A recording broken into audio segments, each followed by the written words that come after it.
tema de criterios de seguridad y cargas laterales. Las cargas laterales a viento, ¿no? Bueno, acá les muestro otro puente más que tiene la particularidad de que justamente los pisos sean de vidrio, ¿no? Eso de allá es hasta cierto punto hasta interesante, ¿no? Porque eso fomenta el uso de nuevas tecnologías, ¿no? Como en este caso la fibra de vidrio, ¿no?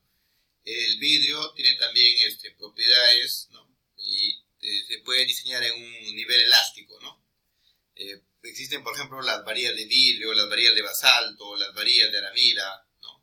En este caso, el vidrio está usándose como un material estructural. Es muy fuerte el vidrio, ¿no? Es prácticamente como 10 veces el acero, ¿no? En resistencia. Y te da una sensación un tanto interesante, ¿no? Porque estar a tanta altura y poder ver a través del piso te crea nuevas sensaciones, ¿no? Sensaciones que son un tanto interesantes, ¿no?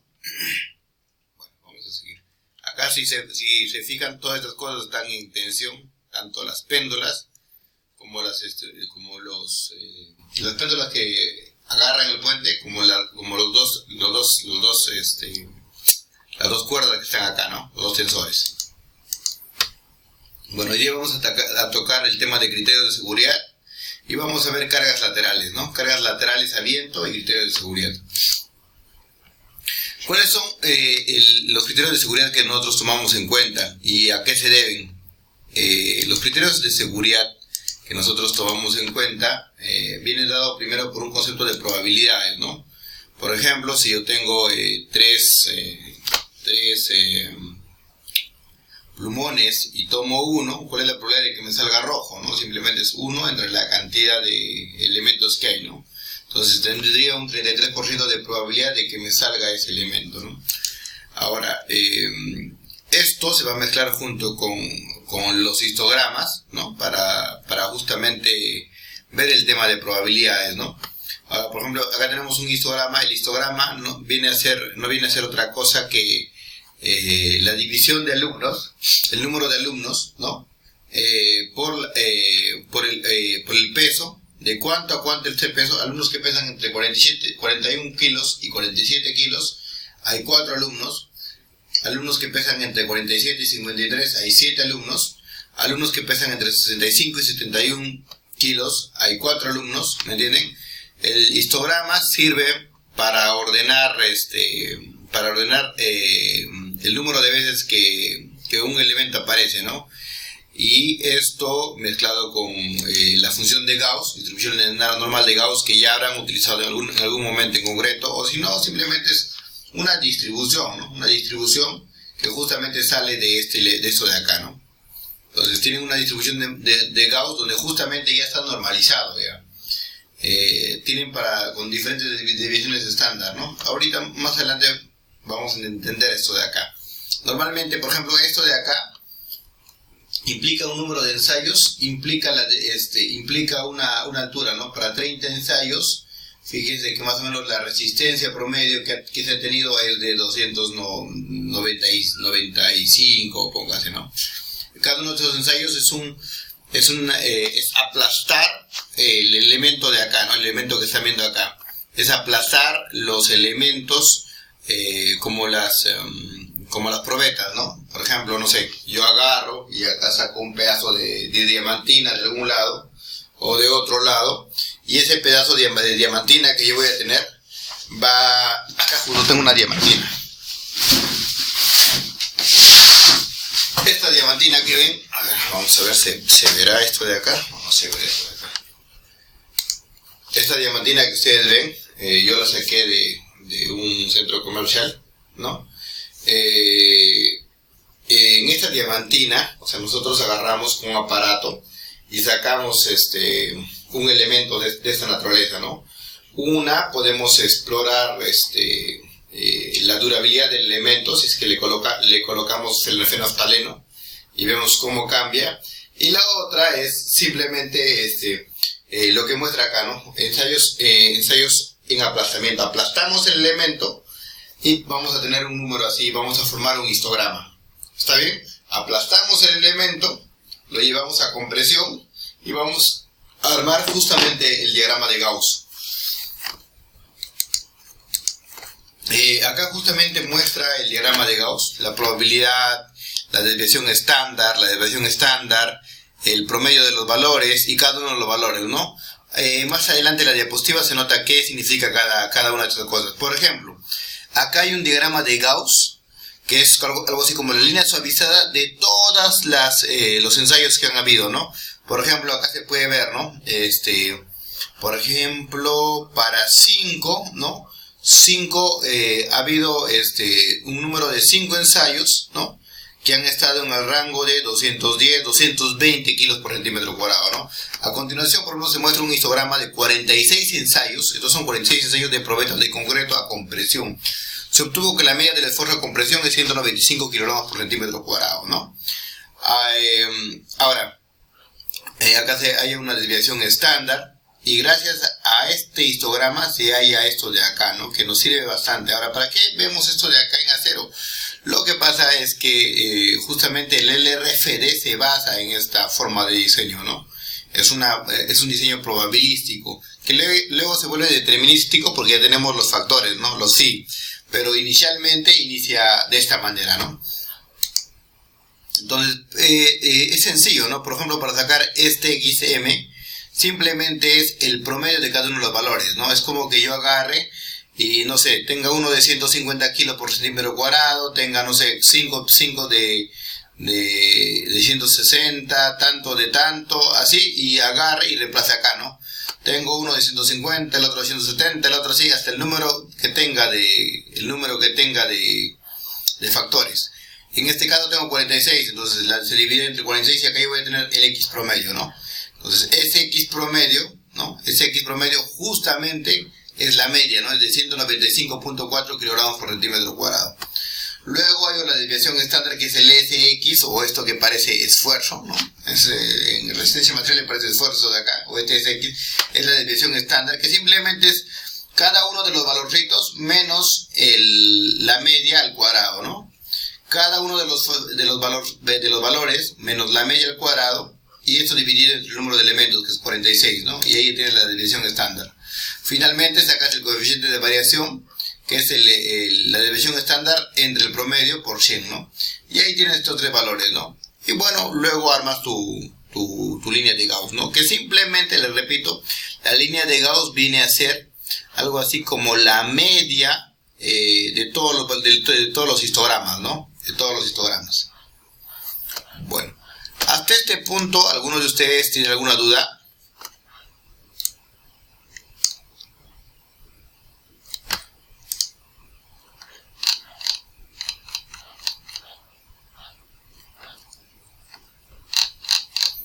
Puede prender su micro cualquiera, ¿no? Si así lo desea, ¿no?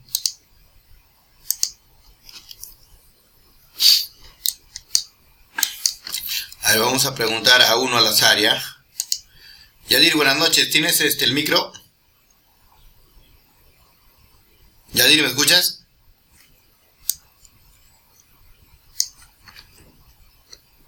Bueno, Yadir no me escucha.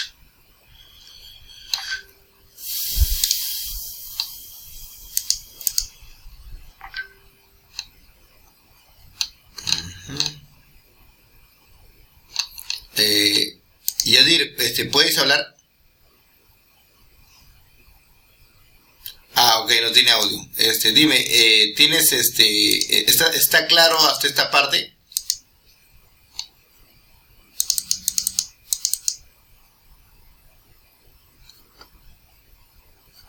Ya, perfecto. Uno más para ver cómo está la muestra, y si todo está bien, seguimos.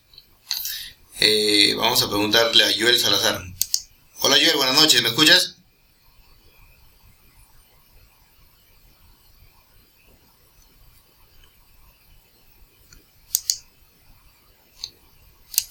Joel Salazar, ¿me escuchas?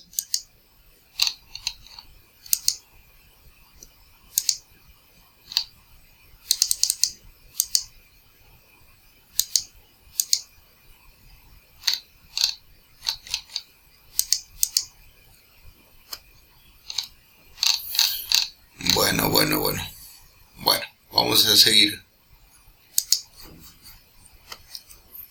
Sigamos.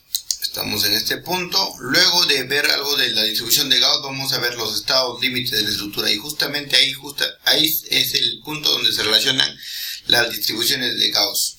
¿Cuáles son los estados límites de una estructura? Los estados límites de una estructura son tres: el estado último, el estado de servicio y estados especiales. El estado último viene a ser justamente la rotura, cuando el elemento falla, ¿no? Por ejemplo, este puentecito, que es el que falló hace unos años, justamente fallan las conexiones. Si se fijan, no hubo una buena conexión acá. Tenían el arco y acá tienen como una puntita acá, y no tienen prácticamente agarre, ¿no? Entonces han fallado por falta de agarre. ¿A qué me refiero con falta de agarre? Simplemente imagínense que ese de acá es el arco. Lo que ha pasado, a ver, vamos a ver. Lo que ha pasado es, imagínense, bueno, acá está colgado este fierrito y acá viene esto de acá, ¿no? Acá viene la columnita, una especie de columna, ¿no? Y acá está el fierrito ese que está unido, ¿no? Este fierrito ha entrado tan poco que simplemente se ha arrancado, ¿no? Este puente justamente ha fallado en eso, en las conexiones, ¿no? Los fierritos que estaban acá han entrado tan poco que simplemente han fallado, ¿no? Esto debió haber sido de alguna manera monolítico, ¿no? Y eso no lo ha contemplado el ingeniero que ha diseñado esto de acá, y por esa razón esto de acá ha fallado, ¿no? Esto de acá es una falla última, ¿no? Porque justamente el error de acá conlleva a la caída del edificio, ¿no? En estructuras metálicas, por ejemplo, pasa un caso parecido, ¿no? Que justamente en una estructura tipo arco aquí en Miraflores, cerca de Miraflores, ¿no? Ha pasado que se tiene una cercha, ¿no? Y esta cercha, las cerchas o los tijerales, como quieran llamar, los tijerales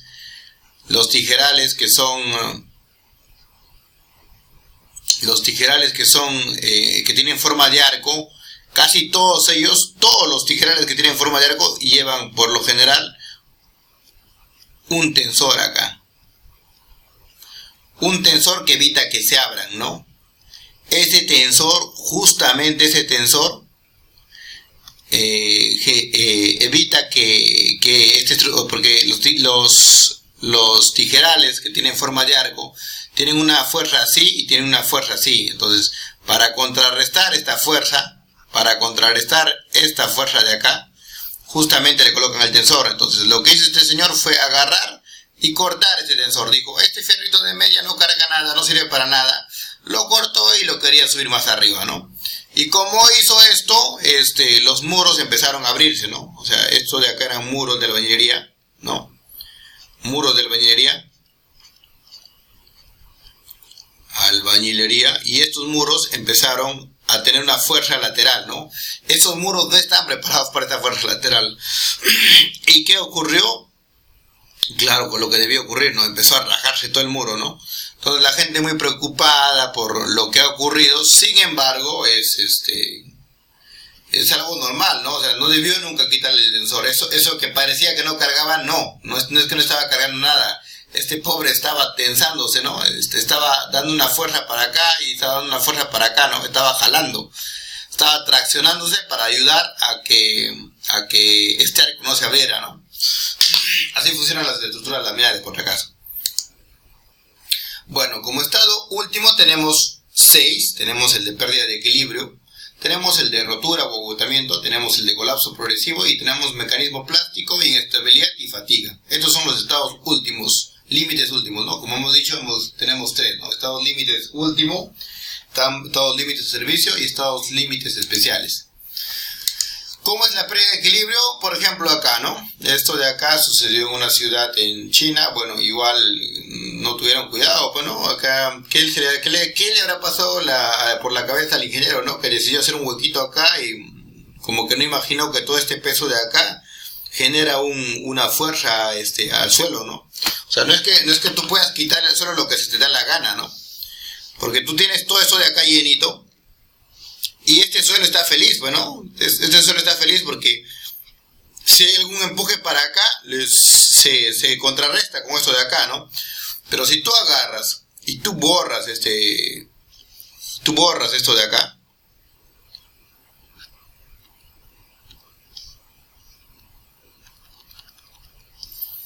interesante, no estoy diciendo con esto. A ver. Bueno, si tú agarras esto de acá y lo borras, bueno, y esto de acá lo quitas, ¿no? Si tú quitaras esto de acá, lo que vas a generar va a ser lo siguiente. Vas a generar que acá se genere unas fuerzas, ¿no? Unas fuerzas justamente de la sobrecarga que le brinda este edificio, ¿no? Estas fuerzas de la sobrecarga, que justamente son la sobrecarga por el KDA, ¿no? Por el coeficiente activo del suelo, ¿no? Estas fuerzas son brutales, bueno, porque es un edificio, 1, 2, 3, tiene varios pisos. Entonces, la sobrecarga, imagínense que fuera 1 tonelada por metro cuadrado nada más. Entonces, en 2 pisos son 2 toneladas, 3 toneladas, 4 toneladas, 5 toneladas, 6 toneladas, ya no quiero contar. Imagínense que son, no sé, 1, 2, 3, 4, 5, 6, 7, 8, 9, ya 15 pisos. Entonces, acá tienes 15 toneladas por metro cuadrado, es bastante, ¿no? Entonces, eso genera un empuje acá. Aparte del empuje propio que tiene la tierra, ¿no? La tierra misma tiene un empuje lateral así, ¿no? Y ese empuje más el otro empuje, si no ha sido diseñado, si no tiene algún medio de protección. Por último, podrías utilizar la cohesión, ¿no? La cohesión, que ayuda un montón la cohesión, ¿ah? Si ustedes se fijan y se dan una vuelta por las playas de Lima, prácticamente las playas de Lima van a ver que tienen casi 90 grados, ¿no? Esta es la playa de Lima. Este es el circuito de playas de Lima, este es su coche, su auto. Entonces, tiene 50 metros, ¿no? Y para nada se cae esto de acá, ¿no? Está bien, ¿no? Bueno, en algunos casos sí está mal porque algunos han construido encima, pero no, o sea, muy descarado, o sea, tiene 50 metros de altura y construir encima de esto de acá es un peligro, ¿no? Pero si no tiene esto de acá, la razón por la cual se agarra esto de acá es que en Lima existe una cohesión aparente. En teoría, Lima tiene un suelo granular, ¿ya? Pero no es granular, bueno, o sea, sí es granular, pero no es en teoría en un suelo granular se dice que no tiene cohesión, ¿no? Pero tiene una cohesión aparente, ¿no? Que va del orden de 0,2 y eso de ahí mantiene unido eso de acá. Es más, es muy fuerte esa cohesión. Con usar 0,2 nada más obtienen buena seguridad para la estructura, ¿no? Entonces, este es el estado de equilibrio, ¿no? Que se voltee, ¿no? Otra forma de ver esto de acá es, por ejemplo, si es que yo, voy a dibujar en la parte de arribita, si es que yo tengo un muro de contención, que es otro caso, ¿no? Donde justamente se pierde el equilibrio, ¿no? Y acá justamente tengo tierra, ¿no? Este muro de contención que sea para lo que sea, ¿no? Para contener, no sé, al río, no sé, lo que sea. Ya, va a tener acá dos cargas, una sobre una carga que es una carga triangular, que va a ser el peso específico por KDA por altura, ¿no? Esto de acá viene a ser, el KDA es una propiedad del suelo y el peso específico también, bueno. Y luego de ahí va a tener otra carga, que es una carga viva, que es justamente de lo que hay arriba, que es sobrecarga por KDA, ¿no? Por el coeficiente activo del suelo. Y esto de acá puede hacer que esto de acá gire, pues no, puede ser que se voltee y pivotee acá. Y la otra cosa que podría pasar es que hacer que no solo que gire en función de O, sino que se mueva con todo, ¿no? Que sea tan fuerte el empuje que se mueva, no sé, unos metros más allá, ¿no? Se mueva para este lado, ¿no? Entonces, acá habría deslizamiento también. Deslizamiento. Entonces, no puede haber ni deslizamiento, ni puede haber volteo, ¿no? Entonces, eso de ahí es una pérdida, una falla límite última de equilibrio, ¿no? Finalmente un caso más es, por ejemplo, últimamente se está construyendo bastante en Perú el tema de los aisladores, ¿no? Aisladores de base, que son elementos que separan la estructura del suelo, ¿no? Con la estructura de arriba, ¿no? Entonces, lo que hace estos aisladores, para los que no entienden nada o no han escuchado nunca el término de aislación, son algo así como que unos elementos de goma y otros metálicos que separan el suelo de la estructura, ¿no? hay una separación del suelo y la estructura. Entonces esta separación del suelo y la estructura hace que el edificio no sienta la vibración del suelo, ¿no? O si lo siente muy poco, ¿no? Entonces, es como que estuviesen en un auto. Van en un auto y ustedes, si están en un auto bueno, que tiene buenos amortiguadores, no van a sentir los baches, pero a ver, váyanse en su bicicletita, ¿no? Están pedaleando y van a ir rebotando, ¿no? A eso me refiero, ¿no? Justamente el auto sería como el aislador de base, que prácticamente no se siente nada. Y en cuanto más fino y más amortiguadores tiene, mucho mejor, no se siente menos, ¿no? Hay autos en los cuales no sientes nada, si tengas baches, ¿no? Y son autos especiales, ¿no? Pero en una bicicleta te darás cuenta que cuando estás haciendo por los baches, los vas a sentir, ¿no? Los vas a sentir. Bueno, esto es la pérdida de equilibrio. La segunda forma de falla es la rotura o agotamiento, que es un clásico, ¿no? Esto de acá se da en todo tipo de elementos. Por si acaso, esto del equilibrio también se da en metálico. O sea, simplemente estoy siendo genérico ahora, ¿no? En esto de la rotura, por ejemplo, a concreto se da en el momento de falla, y en acero también se da justo en el punto de falla. O sea, es justamente donde falla el elemento llegando a su soporte máximo, ¿no? Esto es lo máximo que puede aguantar y en ese momento falla, ¿no? En ese momento llega al estado límite de rotura. Por ejemplo, acá que ha fallado, acá debió fallar la conexión. Normalmente en estructuras metálicas, para que se porte mal, debería fallar la conexión, ¿no? Es casi un clásico que lo que falla es la conexión. Si falla la conexión, falla todo. ¿Ya? En este caso, puede fallar, no sé, por pandeo, bueno, en este caso de rotura es, o sea, hasta el límite, ¿no? Para que lo relacionen un poco con concreto, es justamente el momento nominal, ¿no? Es justamente donde ya no puede aguantar más esta viguita, ¿no? Donde ya no aguanta más esta viguita, ahí falla, ¿no? Se rompe, ¿no? O sea, es una falla catastrófica, ¿no? Normalmente, por ejemplo, si un edificio se cae es porque ha fallado un elemento principal, ¿no? Una viga, ¿no? Una losa casi nunca falla. Una losa casi nunca falla. Lo común que falla es la columna o algo así, ¿no? Pero una losa no falla, porque tiene mucha redistribución. Hasta la humilde, ¿cómo se llama esa de acá? Hasta la humilde losa aligerada no falla porque también redistribuye para el otro lado, ¿no? Porque tiene 5 centímetros que redistribuye. Bueno, acá creo que alguien por fin me hace una pregunta. Vamos a ver. Ah, no, parecía. No, todo claro, disculpe. Vaya, no te preocupes, Joel. No sé, hasta este punto, ¿alguno que quiera hacer algún comentario? ¿Alguna referencia, algo?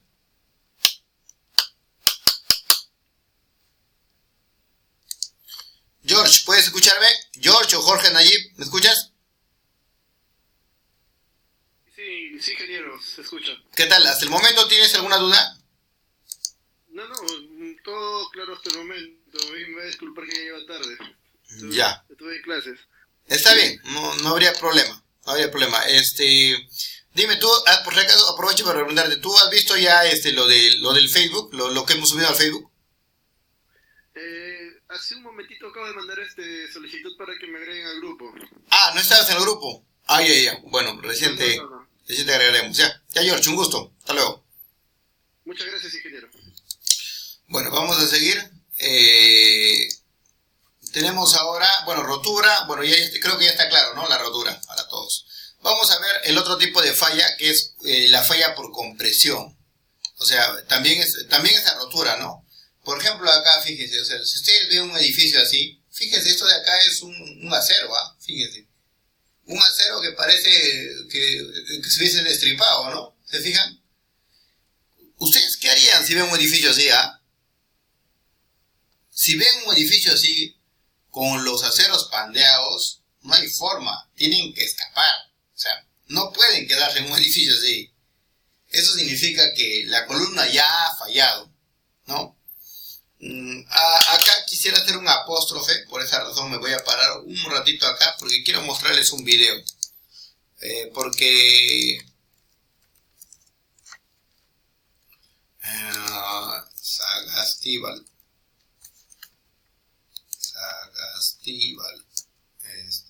entrevista,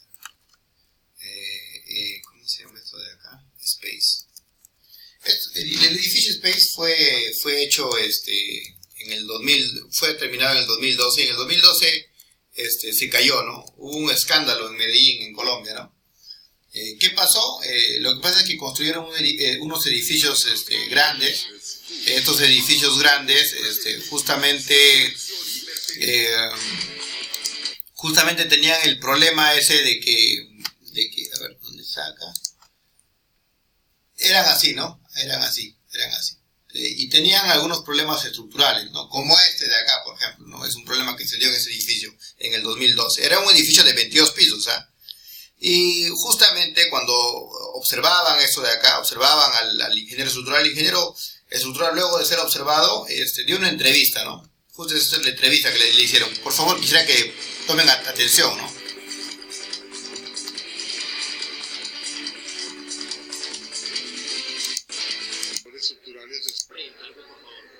Mi nombre es Jorge Lizardo Ochoa y soy el diseñador estructural y asesor de la constructora CEDO.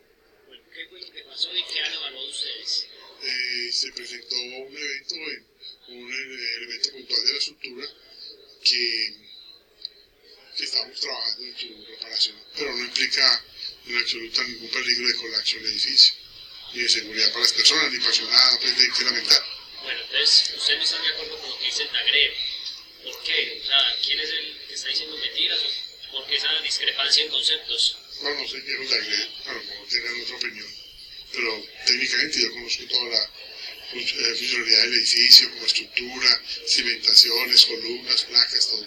Entonces, ¿por qué se presentó esos agrietamientos? Nosotros ya visitamos algunos de los apartamentos e incluso habitantes nos dicen que pues una situación así no se había presentado, pero que ya en los apartamentos habían agrietamientos, dificultades al cerrar las puertas, o sea, ya era una situación que se venía, por decirlo así, venir. Entonces, ¿por qué se presentó esta situación?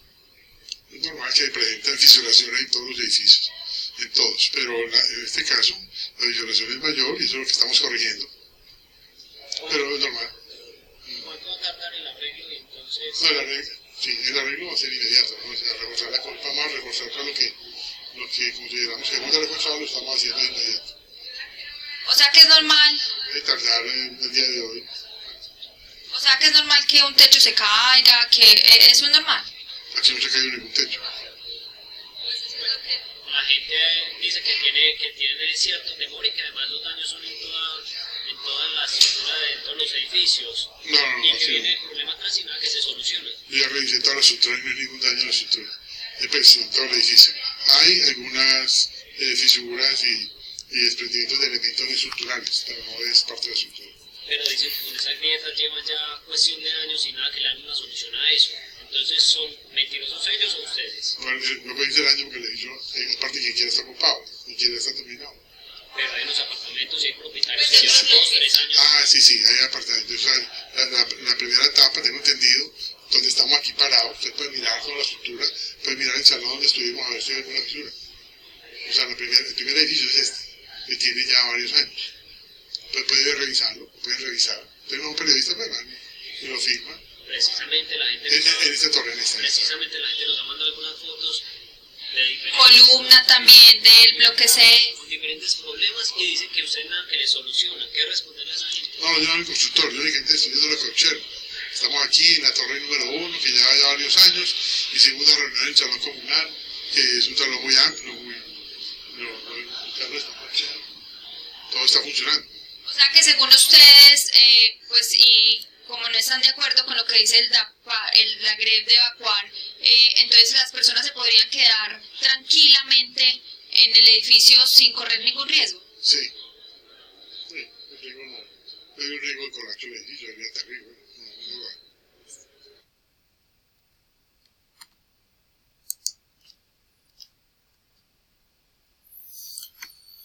Bueno, ¿vieron esto? El señor de estructural dijo que no había ningún peligro, ¿no? Que no había ningún peligro con este edificio, ¿no? Y gracias a Dios, algo así como el Instituto de Defensa Civil de Colombia se atrevió y agarró y pidió que evacuaran a la gente del edificio. O sea, debió ser muy difícil que evacuara a la gente del edificio, ¿no? Es como que múdense porque esto se puede caer en cualquier momento. Y la gente sacó sus cosas y se mudó, ¿no? Y esa misma noche, después de la entrevista, se cayó el edificio. Se cayó el edificio. ¿Me entienden? 22 pisos, si ven la foto de la izquierda, ya está caído ya. Los 22 pisos ya están en el suelo, fíjense. Ya está destrozado ya. Y murieron las 6 personas que empezaron a reparar esta estructura, ¿no? Porque esa misma noche 6 personas fueron enviados a reparar la estructura, ¿no? Y mientras repararon, se cayó la estructura, ¿no? ¿Qué había pasado? Si ves esto de acá, ya prácticamente no está funcionando, ¿no? O sea, ya se ha fracturado la columna, ¿no? Entonces, si ya se ha fracturado, si esto de alguna manera está de pie, es justamente porque le ha pasado la responsabilidad. Si se fijan, miren, el muro de albañilería está gritado, le ha pasado la responsabilidad al muro de la albañilería. Pero el muro de albañilería no ha sido diseñado para aguantar 22 pisos, bueno. Entonces, lo que faltaba era que en cualquier momento se cayera, ¿no? Un error grande, esto que parece un acero grande, no es así, ¿no? No es, yo tengo los planos de este edificio y los aceros que tiene son aceros de media, ¿no? De media pulgada, o sea, ¿cómo le vas a colocar media en un edificio de 22 pisos? No hay forma. No puedes colocarle media a un edificio de 22 pisos. Este señor, yo creo que sí sabe, porque era como que el mejor estructural de Colombia en este tiempo, ¿no? Pero simplemente imagino que lo habrá delegado tal vez a sus practicantes, o no sé, a sus asistentes, a gente tal vez sin experiencia, qué sé yo. Pero esto sucedió, ¿no? Y por esa razón este edificio ha colapsado, ¿no? Ha colapsado. Esta es una falla más, ¿no? Este es el edificio Space. Pueden investigar un montón. Hay un montón de información de este edificio que se ha caído en el 2012, ¿no? Otro edificio que se cayó es el edificio Pino Suárez, ¿no? Este se cayó por otro tipo de falla, por pandeo. Se han pandeado las salas, ¿no? Este edificio Pino Suárez son edificios altos de casi 22 pisos, ¿no? Que eran edificios que tenían columnas metálicas. Entonces, ¿por qué ha fallado este edificio conjunto Pino Suárez, ¿no? El que lo diseñó fue un ingeniero muy bueno de México, ¿no? Incluso antes del 85 era profesor visitante de la Universidad Nacional de Ingeniería. Es muy bueno el ingeniero, ¿no? Pero cometió este error, ¿no? Que tal vez sirve de experiencia ahora para las nuevas generaciones, ¿no? ¿Cuál fue el error? Es el siguiente, a ver. Lo que pasa es que él agarró, o bueno, no sé si él o la constructora, ¿ya? Tal vez la constructora la valoró, ¿no? Y lo que hizo fue soldar acá, no, pero igual tenía que verificar, pues, ¿no? Soldar acá, soldar acá, soldar acá. No puedes hacer esto, ¿no? No puedes. Es cierto que la soldadura es más fuerte que el elemento, y por esa razón a veces ni se necesita revisar por penetración. Pero no se suelden las esquinas. Eso es un error, es un gran error, ¿no? Si no te alcanza la plata y vas a hacer una columna metálica, tú lo que haces es, aunque sea, te compras doble C y sueldas acá. ¿Me entiendes? Como en el segundo caso acá. No tengo otro caso. No tengo otro caso.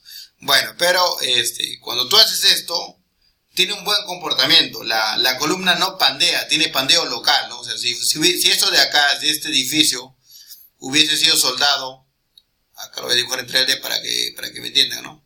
Está soldado acá está soldado, y está soldado acá, ¿no? Está soldado en ambos lados, ¿no? Está soldado en ambos lados. Entonces, como está soldado en ambos lados, ¿no? Se puede pandear, pero se pandea como que una pancita, es un pandeo local, ¿no? No es como un pandeo como este. Fíjense, este pandeo es totalmente frágil, ¿no? O sea, se ha pandeado acá, se ha volado para acá, y por esa razón se ha caído. Entonces, en estructuras metálicas hay que tener mucho cuidado en esos temas de pandeo, ¿no? Es muy importante en estructuras metálicas el pandeo, ¿no? En estructuras, bueno, eso es una falla por mecanismo plástico, ¿no?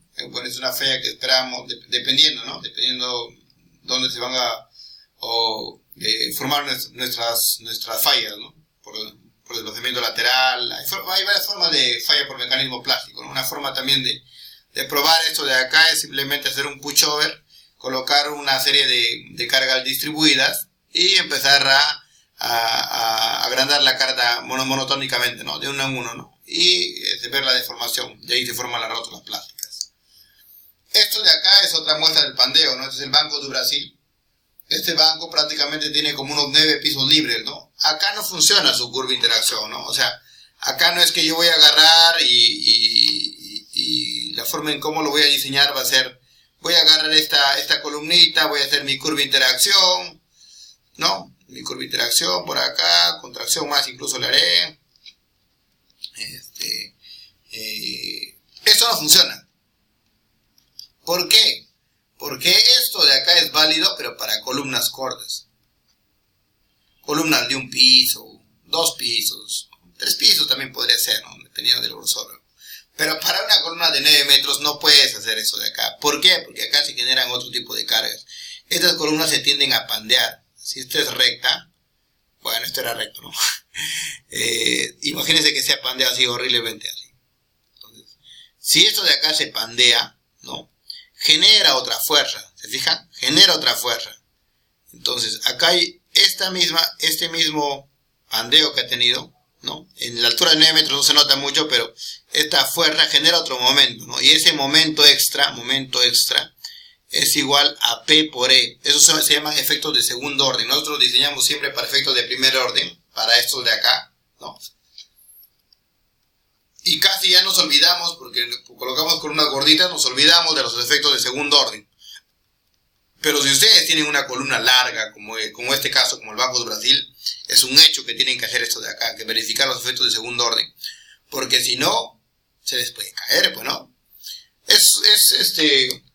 Acá no he traído mis fideos, pero si ustedes prueban fideos, agarran un fideo de ese tamaño, ¿no? Y lo aplastan y no aguanta nada, Agarran uno más chiquito y empieza a ser más difícil romperlo, ¿no? Y la pancita se forma muy poquito.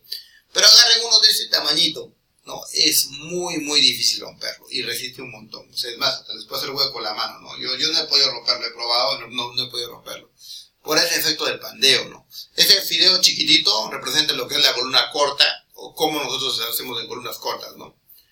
El pandeo es súper importante en estructuras metálicas. Tal vez es lo más importante en estructuras metálicas. Las estructuras metálicas fallan mucho por pandeo y es algo que se tiene que cuidar bastante.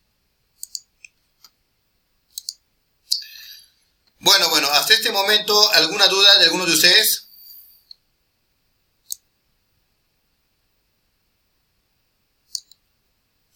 Hola Mary, buenas noches, ¿puedes escucharme?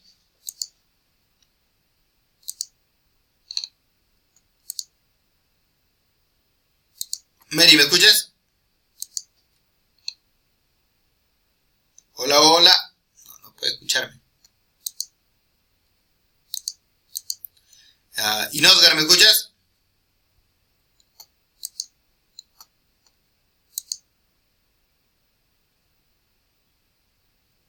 ¿Tienes audio, Inosgar?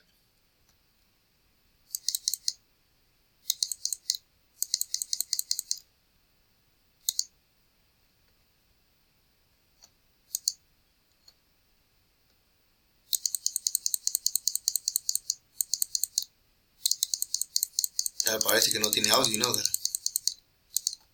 Bueno, acá justo me ha llegado de enviar una pregunta.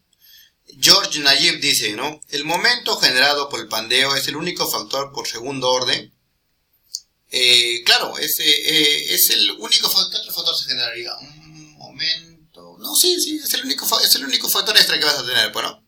Sería el extra que vas a aumentar, ¿no? El extra que vas a aumentar para tu análisis. Pero eso de pandeo lo vamos a ver bastante. Vamos a ver incluso tipos de pandeo, porque hay pandeo flexotorsional, torsional, existen un montón de pandeos, George. Pero para el caso de esa columna sí, para el caso del acero empieza a agrandarse, ¿no? Que el acero puede tener pandeo de diferentes formas, ¿no? Como te digo, puede haber un flexotorsional, un torsional, hay varias maneras de tener pandeo en el acero.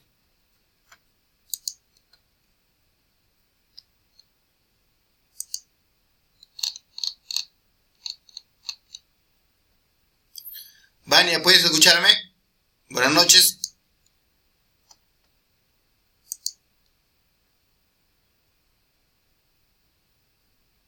¿Tienes audio, Vania?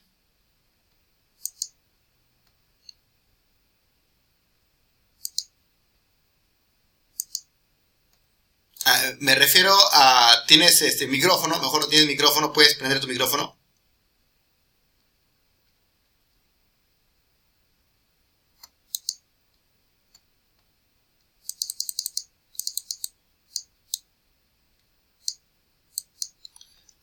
Ya. ¿Tienes alguna duda hasta el momento?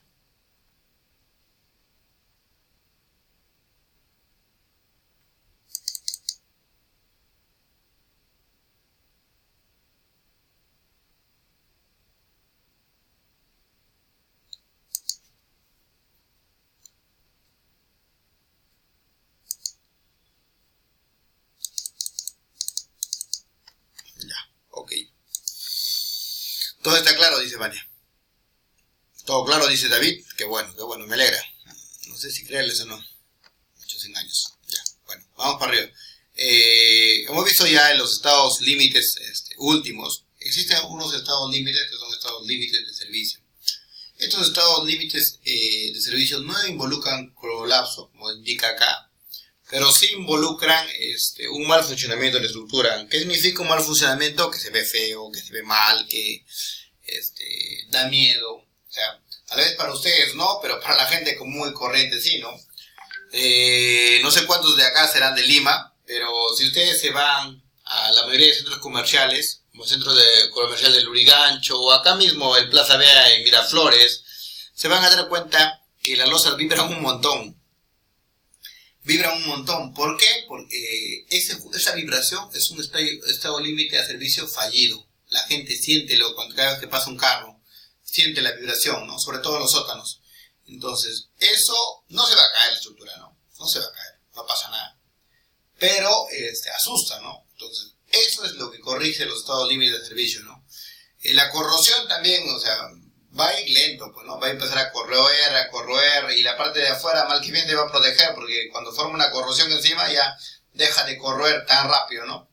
Es como un cáncer, pero o sea, como que se autoprotege luego de tener cierta corrosión, ¿no? O simplemente agarras y lo pintas y está en mantenimiento, ¿no? No involucra el colapso, ¿no? Salvo ya que sea extremo, ¿no? O sea, salvo que tenga deflecciones extremas o grietas extremas o tenga una corrosión extrema, ¿no? Como todo lo que pueden en la costa de nuestro país, ¿no? Pero normalmente no involucra colapso, ¿no? Ahorita vamos a ver unos ejemplos. Dentro de los estados límites de servicio, que también funcionan para lo que es concreto armado, tenemos 4. Deflexión, fisuración, vibración y corrosión. El tema de deflexión es, a ver, les voy a dar un ejemplo así sencillo, ¿ya? Si yo tengo acá un pórtico, sea de concreto armado, sea metálico, ¿no? Tengo un pórtico acá.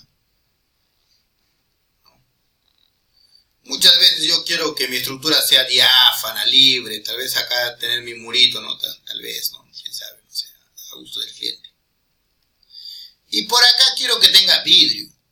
No sé cómo dibujar el vidrio. Vidrio le voy a llamar. Esta parte quiero que sea vidrio.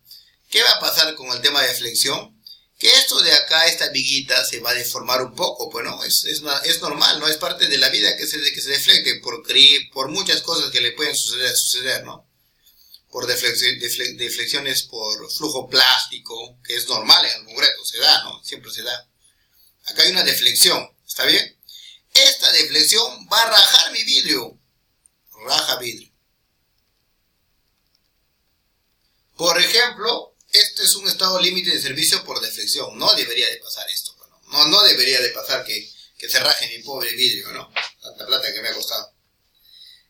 La otra cosa en cómo se podría notar esto es, y un fallo descarado tal vez, ¿no? Es que mi losa, la losa donde estoy pisando, se deflecte, ¿no? Entonces, ¿qué va a pasar no sé, tal vez cuando yo haga mi limpieza o algo así, se va a amontonar aquel agua, no sé. Eso sería una deflexión así, sin control, pues, ¿no? Normalmente debería, aquel que maneja cosas, o sea, o sea, convencionales, no debería de pasar eso de acá, ¿no? Igual es súper importante que revisen eso, ¿no? una estructura, casi el 99% de su vida útil está en condiciones de servicio. ¿Qué significa condiciones de servicio? Simplemente carga muerta más carga viva. Tal vez nunca llegue la carga última, 1.4, 1.7, 1.2, 1.6 en acero. Tal vez nunca llegue la carga última. Digamos que tiene un 1% de posibilidad de que eso suceda, ¿no? Pero el 100% está en servicio. Y nosotros no revisamos defricciones, no revisamos fisuración. Y es un error tremendo, ¿no? Todo lo revisamos simplemente en falla, en momento último. Bueno, la mayoría, ¿no? La mayoría. Pocos ingenieros le prestan atención a los estados límites de servicio, ¿no? Como no se va a caer, no pasa nada, ¿no? Si algo se raja, es culpa del constructor, ¿no? Que lo hizo mal. Bueno, son en realidad excusas, ¿no? Como les digo, el 99% está en el servicio y es importante que calculemos la deflexión y por fisuración, ¿no? Y vibración también, pues, ¿no? Porque podría ser que vibre mucho y es incómodo, ¿no? Sé que no se va a caer, pero es incómodo. Y el usuario final siempre busca comodidad. Bueno, vamos a ver. Esos son dos ejemplos de corrosión. Acá podemos ver un ejemplo de fisuración. Este ejemplo de fisuración, si se fijan, acá esto lo pueden ver saliendo por la calle, ¿no? Saliendo por la calle, van y notan que la losa del piso está siempre rajada, ¿no? Acá, entre este piso, pueden haber dos tipos de junta, ¿no? Pueden haber juntas de dilatación y pueden haber juntas de contracción. Una de dilatación es que viene la losita y está totalmente separada. Esto es una junta de dilatación, ¿no? Entonces, ¿qué permite? Que por el tema de secado, shrinkage, no sé, por la deformación por temperatura, se alargue, se achique y no se parta, ¿no? Porque el concreto, al ser bastante, siempre va a tener ese tema de alargarse, achicarse, ¿no? Por el secado, ¿no? Que tiene. Ahora, ya sabemos que se va a rajar, es un hecho que se va a rajar. Por eso no se hacen losas grandes. O si se hacen losas grandes, se hace una especie de losa de costura o algo así, ¿no? Pero es un hecho que se va a rajar. Entonces, lo que nosotros hacemos muchas veces es agarrar y hacer una especie de pequeños huecos acá. Y esto de acá le llamamos junta de contracción, ¿no? Porque le hacemos una especie de unita chiquita, ¿no? 120 centímetros, no sé, tal vez esto le hacen 2 centímetros, 3 centímetros. La verdad, esto es tan pobre que muchas veces el concreto dice, no, mejor por acá no me rajo, mejor me rajo por acá. Fíjense, esto de acá tiene juntas de contracción, bueno. Tiene juntas de contracción, pero ha decidido rajarse mejor por todo acá. ¿Por qué? Porque estas juntas de contracción casi nunca son eficientes. Si lo mejor es la junta de dilatación, pues de hecho, ¿no? O si vas a hacer una junta de contracción, haz una buena junta de contracción, ¿no? Mete todo lo que puedas, el aparato, la diamantina, ¿no? Mete todo lo que puedas, la diamantina, ¿no? Hasta donde puedas, ¿no? Tal vez vuélate 5 centímetros, 10 centímetros, la mitad ya. Cosa que ya sabes ya que por ahí se va a rajar. La razón por la cual dejan esto de acá, y también por lo que dejan estas uñitas en las paredes muchas veces dejan, ¿cómo le llaman? Me olvidé. Dejan en las paredes unas uñitas, no me olvidé, pero la cosa es que esas uñitas que dejan en las paredes sirven para que por ahí por ahí se raje, ¿no? Y muchas veces no se raja por ahí porque es tan pequeña esa uñita que le ponen que no se raja por ahí, pues, ¿no? Que no es el objetivo, ¿no? El objetivo es que le rajes por ahí. Esa uñita es lo mismo que esta junta de contracción, bueno.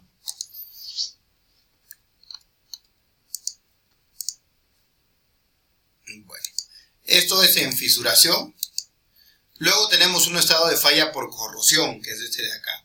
La corrosión, y ya se lo dije en la anterior clase, para que esto de acá se dé, es necesario 3 cosas, ¿no? Agua, oxígeno y electricidad.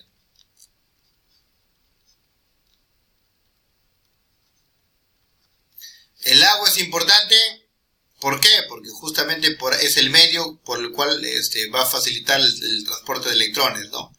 Por ejemplo, acá, justamente acá en el nivel de rebose, que es a la altura del agua, justo ahí se forma la corrosión siempre. Si tú tienes tus anteojitos y te vas por debajo, vas a ver que no hay corrosión abajo. ¿Por qué? Porque no existe oxígeno. Si no hay oxígeno, no hay corrosión. Simple. Lo mismo, si no hay agua, no hay corrosión, ¿no? O sea, si no hubiese agua, si no hubiese humedad, no hubiese corrosión. Entonces, las estructuras, ya les he dicho que por ese tema de corrosión deberían de pintarse mínimo cada 3 años. Cada 3 años. Sí. Porque empiezan a aparecer en las manchitas esas de acá y empiezan a debilitarlo, ¿no? Poquito a poquito. Pero fíjense, en Lima casi todas las estructuras metálicas están corroídas porque no le hacen mantenimiento, ¿no? Les interesa construir rápido, pero no le hacen mantenimiento, salvo los centros comerciales. Bueno, algunos, ¿no? Muchos centros comerciales también lo tienen oxidados sus aceros, ¿no? Terremotos extremos, cargas de nieve extremas, inundaciones, huracanes. Estoy hablando de corrosión, fisuración, vibración. Vibración es la que ya les he mencionado de la losa. Y corrosión, y con esto habíamos terminado, ¿no? Esa parte. Luego queda el estado límite especiales, ¿no? Terremotos extremos, cargas de nieve extremas, inundaciones, huracanes, tornados, explosiones, colisión de vehículos. Estados especiales que merece la pena estudiarlos, pero cada uno es por separado, ¿no? Por ejemplo, el tema sísmico más es para elementos pesados, ¿no? Por ejemplo, estructuras de concreto, estructuras metálicas, pero de varios pisos, que ya tengan losa, ahí sí pesa, ¿no? Pero para estructuras metálicas de un piso es perder el tiempo, revisar por el tema sísmico, ¿no? Porque no tiene mucho peso, ¿no? El peso es prácticamente la quinceava, la veinteava parte de lo que pesa el concreto, el peso del acero, ¿no? Entonces no vale la pena hacerle la revisión por sismo, ¿no? Sí por viento, acá sí es importante el viento. Explosiones, bueno, en algunos casos, acá en Perú no se revisa por explosión, pero en Estados Unidos, por el tema ese de lo que han vivido en las Torres Gemelas, ¿no? Ya tienen especialistas que justamente ven esto, ¿no? ¿Qué pasa si me explotan esta parte de acá? ¿Cómo aguanta mi edificación, ¿no? Entonces le han tomado importancia al tema de las explosiones. Me equivoqué. Al tema de las explosiones, ¿no? Le han tomado importancia. Colisión de vehículos, depende, ¿no? Si es que yo estaría diseñando tal vez un sótano, debería ser importante la colisión de vehículos, ¿no? Incendios, que en estructuras metálicas utilizamos espuma o algo parecido, ¿no? Tornados, huracanes, inundaciones, carga de nieve extrema, terremotos extremos. Bueno, acá ven una carga de nieve extrema, ¿no? Y las cargas de nieve, por ejemplo, en Perú, casi ninguna estructura metálica la diseñan con cargas de nieve, ¿no? Pero hay muchas zonas de Perú, zonas de la Serranía, ¿no? O Huancayo, Ayacucho, que tienen, o no sé, Cerro de Pasco, donde hay nieve, ¿no? Ahí se tiene que diseñar así. Si no lo diseñan así, es un problema grande, ¿no? Es un problema grande porque podría haber nieve y la nieve deforma la estructura y se malogra, ¿no? Esto es un caso extremo. Huracanes, bueno, acá no tenemos tanto huracán, bueno, poco, ¿no? No he visto, ¿no? Hay una cosa interesante del tema huracanes, lo voy a explicar más adelante, espero que no se me olvide, o si no lo haré la otra clase, y es justamente del panel ese publicitario que se cayó en Fawcett con la Marina, me parece, ¿no? Fawcett con Grau, o algo así, no me acuerdo bien. Destrucción de la estructura metálica provocada por el huracán Michael. Criterios de seguridad. Vamos a pasar al tema criterios de seguridad. Los criterios de seguridad están en función probabilística de la estructura, ¿no? O sea, hay una probabilidad de que esto esté bien, así como hay una probabilidad de que esto resista lo que queramos. Nosotros no podemos calcular exactamente. Las cargas son muy, muy variables. Entonces, todo lo llevamos en función de probabilidades. Es lo moderno que ahora hacemos. Bueno, ahí se pueden presentar fallas dúctiles, fallas frágiles, ¿no? Y el objetivo principal es que lo que resiste el elemento sea mayor que el efecto de las cargas, ¿no? O sea, el Φmn mayor que el momento último, el Φpn mayor que el P último, o sea, siempre lo que resiste mayor que las cargas.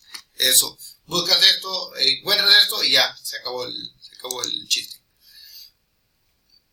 La intensidad de la carga de diseño según la norma S020. Intensidad de la carga media. Acá justamente regresa a la parte de Gauss, ¿no? Por ejemplo, para las cargas en las estructuras, ¿no? Acá se puede ver una desviación estándar de 27 kilos por metro cuadrado y el valor promedio máximo de 220 kilogramos por metro cuadrado, ¿no? Esto de acá es en oficinas, ¿no?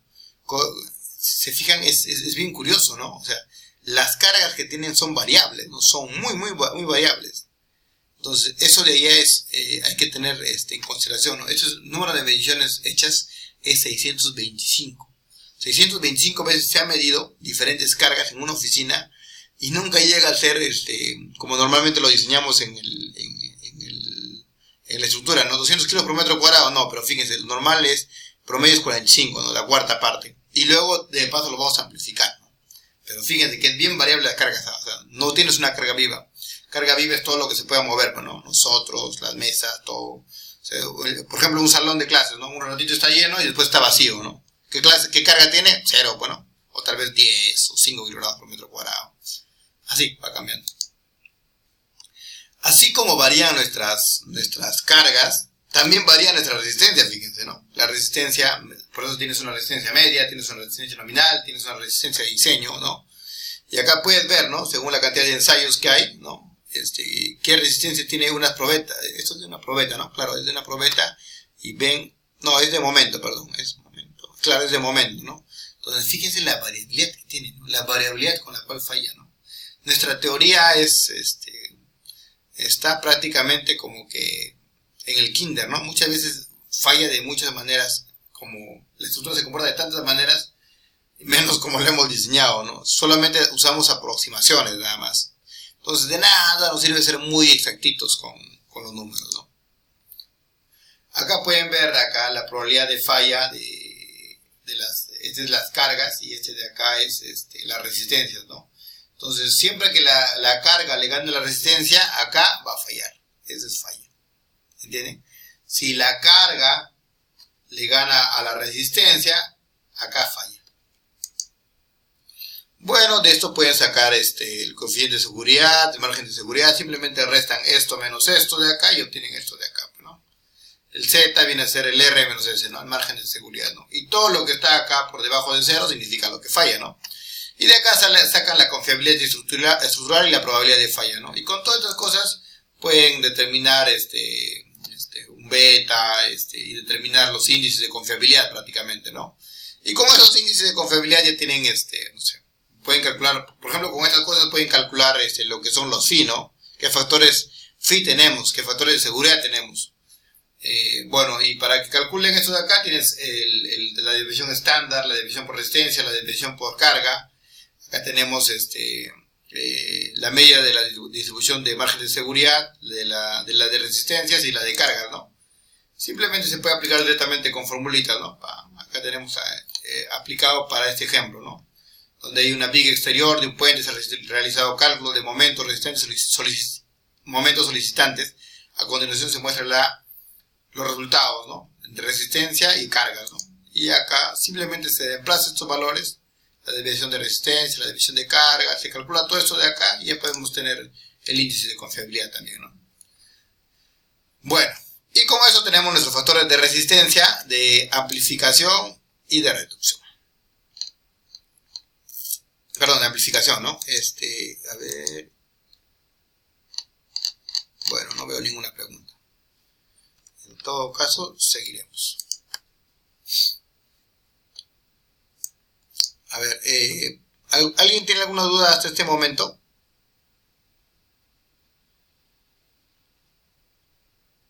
Joel, buenas noches. ¿Te puedes escucharme, Joel? ¿Tienes el micro? Sí, ingeniero, lo escucho. Allá, ¿tienes alguna duda hasta este momento? No, ingeniero, ahorita estoy escuchando esto y me hacía un poco curioso la parte de cargas de terremotos extremos, ¿no? Esa parte nomás, no sé si podría comentar un poquito más sobre eso un poquito. Pero, ¿y qué desearías que comente de terremotos extremos? Sobre todo de la frecuencia y las oscilaciones de Kazuma. ¿Qué consideraciones entra ahí en lo que estamos usando ahorita? En los cálculos estadísticos, la probabilidad de que ocurra un terremoto extremo, ¿no? Bueno, para el terremoto también tiene unos cálculos estadísticos, ¿ya? Pero en el caso de terremotos es más Más es una fuerza inercial, pues, ¿no? O sea, es una fuerza que depende del movimiento del suelo, ¿no? El suelo se mueve, ¿no? Y esto de acá, conforme pesa más, va a tener una fuerza lateral, ¿no? Va a tener una fuerza sísmica. Esta fuerza sísmica es un porcentaje del peso de la edificación. Eso significa que en cuanto más pese, más fuerte le va a caer la carga, ¿no? Este porcentaje simplemente es subs entre R, un numerito, ¿no? Entre que lo podrías hallar y es un estático. Y este peso de la edificación es cuánto pesa la edificación, ¿no? 100% de la muerta más 25 de la viva, no sé, esas combinaciones, ¿verdad? Y este porcentaje por el peso de la edificación, bueno, antes se diseñaba con 5%, ¿no? Del peso de la edificación. Luego se cambió a 10 y luego de ahí normalmente se diseña por esta forma, ¿no? Subs entre R. Pero para ese tema de metálicas, Joel, casi no vamos a ver ese tema de lo que son sismos. ¿Por qué no vamos a ver el tema sismos? Porque el sismo para las naves industriales la verdad que muy poco lo afecta, ¿no? Salvo que tenga un peso extra arriba, no lo afecta, ¿no? No lo afecta. Bueno. Una cosa más. Sí. Que, la primera parte también me olvidé de comentar eso. Cuando nos mostró el Banco do Brasil, las columnas eran de 9 metros, pero... no eran de 9 metros, eran 9 pisos, dije. Sí, perdón, 9 pisos. ¿En ese diseño se pudo también considerar el uso de riostes o es que así lo planificaron por cuestiones arquitectónicas? ¿Cómo es que fue eso? De hecho que es por cuestiones arquitectónicas porque, o sea, a una estructura le conviene mejor tener arriostres, ¿no? O sea, aunque sea lineales o escondidos, pero a veces quieren justamente, hacen esos temas por el tema de belleza, ¿no? Buscan la belleza del elemento, ¿no? Imagino que le habrá parecido bonito y ese Banco de Brasil es utilizado como en muchos ejemplos, ¿no? Para mostrar una columna esbelta, ¿no? Entonces, de hecho que es mejor estructuralmente si lo arrostramos, ¿no? Si no, deberían haber otros elementos que tomen las cargas laterales, ¿no? ¿Alguien más tiene alguna duda? Joel, ¿tienes otra duda, por si acaso?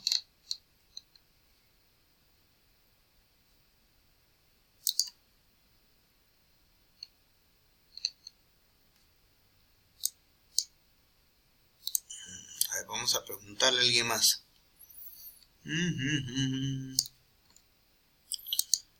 Alfonso de la Cruz, ¿me escuchas?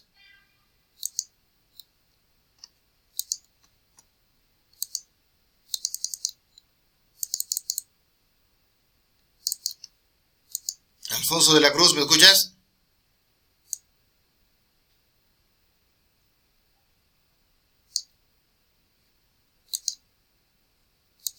No me escuchan.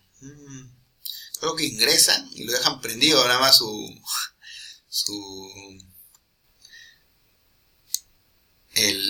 conexión, ¿no? A ver, vamos a ver el siguiente. ¿A quién le pregunto? A ver. Félix Alonso, ¿me escuchas? Félix Alonso, ¿me escuchas? ¿Puedes hablar por el chat?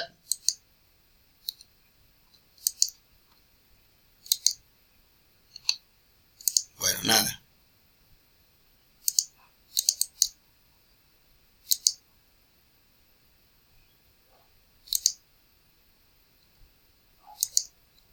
Ah, no, sí me escucha. Félix Alonso, ¿qué tal?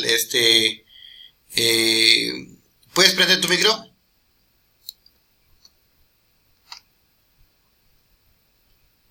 Hola, sí. ¿Qué tal, Félix? Alonso de URP, ¿no? ¿O me equivoco?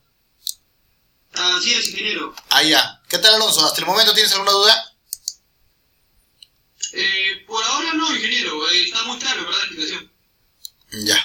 Perfecto, Alonso. Hasta luego. Bueno, vamos a seguir. Tenemos cargas de diseño, ¿no? Las cargas de diseño son las muertas, las vivas, las de viva y de azotea. Yo la verdad es que siempre hago uno solo, ¿no? Le hago una sola viva, ¿no? No sé para qué le hacen tanta cosa. Carga viva en las azoteas, carga de viento, wind, acuérdense de Winterfell o no sé, de wind, de viento, ¿no? S de nieve, acuérdense de Jon Snow, ¿no? Jon Snow, nieve. La E, earthquake, acuérdense de Ace of Ice, la era del hielo. La era del hielo 2, uno de los animalitos gritaba, ¿no? Earthquake. Entonces, sismo, ¿no? El earthquake es sismo. El R es rain, ¿no? Rain. Carga de lluvia, ¿no? Carga de lluvia. Bueno, estas son las cargas a tomar en cuenta y estas son las amplificaciones que se toman de las cargas, ¿no? Estas amplificaciones son para estructuras metálicas, que son diferentes amplificaciones que para las estructuras de concreto armado, ¿no? Por ejemplo, es 1,4 de carga muerta, 1,2, 1,6 más 0,5, 1,2, 1,6 más 0,5 también, 1,2, 1,3 más 0,5, 1,2 de muerta más 1 de sismo más 0,5 de viva, ¿no? 0,9 de muerta más 1,3 de viento o de sismo, ¿no? Entonces, ustedes tienen que probar cada una de las combinaciones y ver cuál es la que les produce momentos máximos, esfuerzos máximos, puntos de falla, ¿no? Así como hay factores que amplifican a los elementos, también existe lo que son factores que disminuyen, ¿no? Por ejemplo, al lado izquierdo tenemos en el acero, ¿no? Tracción, compresión, flexión, corte, o sea, disminuyen estos factores, si se fijan, ¿no? Sí. Sirven para disminuir la resistencia, estas sirven para amplificar las cargas y estas para disminuir las resistencias, ¿no? Eso es el método moderno, el famoso LRFD, ¿no? Que ya prácticamente de alguna manera ya tenemos los FIS y las amplificaciones, ¿no? Que salieron también de cosas variables, ¿no? Como los de Gauss. Tenemos estos valores y al lado derecho están los valores de concreto armado, no solo para que todos vean una diferencia, ¿no? Fíjense que a corte el acero tiene 0,9 y a corte tiene el concreto 0,85. ¿Por qué a corte el acero tiene 0,9? Porque el acero en corte se porta de manera genial. En corte fluye bastante el acero, ¿no? Fluye a un nivel que hace que sea muy dúctil, ¿no? No es como el concreto, ¿no? El concreto es malo en esta parte, ¿no? O sea, tiene un pésimo comportamiento, ¿no? Al corte, un ejemplo nada más de esto de acá sería un disipador de energía tipo TADAS, ¿no? O los famosos SLB, ¿no? También tienen un comportamiento tipo corte, ¿no? El famoso SLB del ingeniero Luis Bozo, ¿no? ¿Cómo son sus disipadores? Simplemente agarra, coloca una especie de triángulo invertido acá y acá coloca una especie de link. Y este link espera que por el movimiento de eso de acá trabaje netamente a lo que es corte, pues, ¿no? Corte. Entonces, esto de acá fluye, es como un fusible, ¿no? O sea, basta que esto se mueva, es como un fusible, ¿no? Se mueve un par de veces y esto de acá va a hacer que esto de acá necesite cambiarse, pues, ¿no? Es como que tienes un fusible ahí, ¿no? O sea, si hay mucha carga, esto de acá va a disipar, ¿no? Funciona muy bien, pero la verdad que yo prefiero el otro, ¿no? Los viscoelásticos, ¿no? Por el tema de que me parecen más modernos y aguantan mucho más, ¿no? O sea, no tienes que estar cambiando eso de allá, ¿no? O sea, imagínate después de unos años que colocas esto de acá y luego de ahí tengas que cambiarlo, ¿no? El otro problema que yo le veo a esto de acá es muchas veces el poco mantenimiento que la gente le da, ¿no? Si no vas a tener un cuidado y no vas a tener un cuidado para las estructuras metálicas, no las hagas metálicas, ¿no? O sea, las puedes hacer para unas no sé, empresas que lo necesiten, ¿no? Las mineras es un hecho que quieren metálicas, los centros comerciales tienen bastante de metálico, bastante, un montón de trabajo de ahí de metálicas. ¿Qué más? Ellos nada más, en promedio, ¿no? La mayoría de edificaciones casi no hacen metálicas. Siguiente, acá tenemos carga viva, carga muerta, ¿no? Esto de acá es para ver los factores de seguridad, ¿no? Los factores de seguridad, esto que parece un más, no es un más, ¿no? Es un entre, ¿no? No se nota bien, es un entre. Este también es un entre. Carga muerta entre carga viva, ¿no? Entonces, esto de acá es simplemente, si se dan cuenta, carga muerta entre carga viva es este valor, ¿no? Entonces, acá tú tienes el alfa por la carga muerta más el beta por la carga viva viene a ser igual al phi por el nominal, ¿no? Por el phi por la carga muerta más la carga viva, ¿no? Entonces, por ejemplo, acá tendrías carga muerta más carga viva. Con los factores anteriores tendrías acá 1.5, ¿no?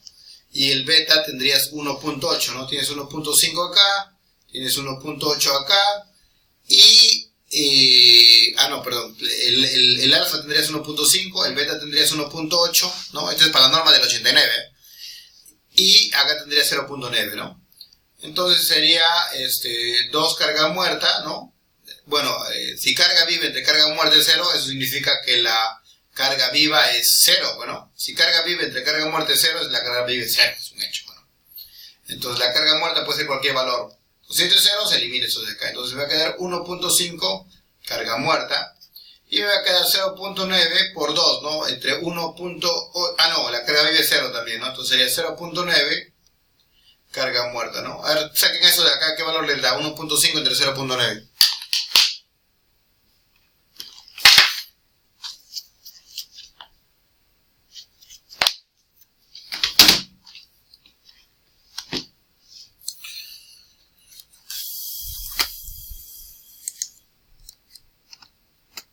Ya, el valor es 1.6666. Ajá, gracias, Joel. Si se fijan acá, justamente es el factor de seguridad, ¿no? Este es el factor de seguridad. Lo más rudimentario que tenemos de factores de seguridad simplemente es el esfuerzo último entre el esfuerzo admisible, ¿no? Esto de acá no se da, esto de acá es una mentira, ¿no? Esto se da, pero solamente para la teoría, para un poco de aprendizaje. Lo que normalmente se da es esto de acá. Uno se amplifica y el otro se reduce. Así es, esa es la vida real. Y estos de acá son los factores de seguridad por la norma, ¿no? 1.66, 1.73, ya reemplacen ustedes, bueno, ustedes mismos. Ya les he enseñado cómo sale uno.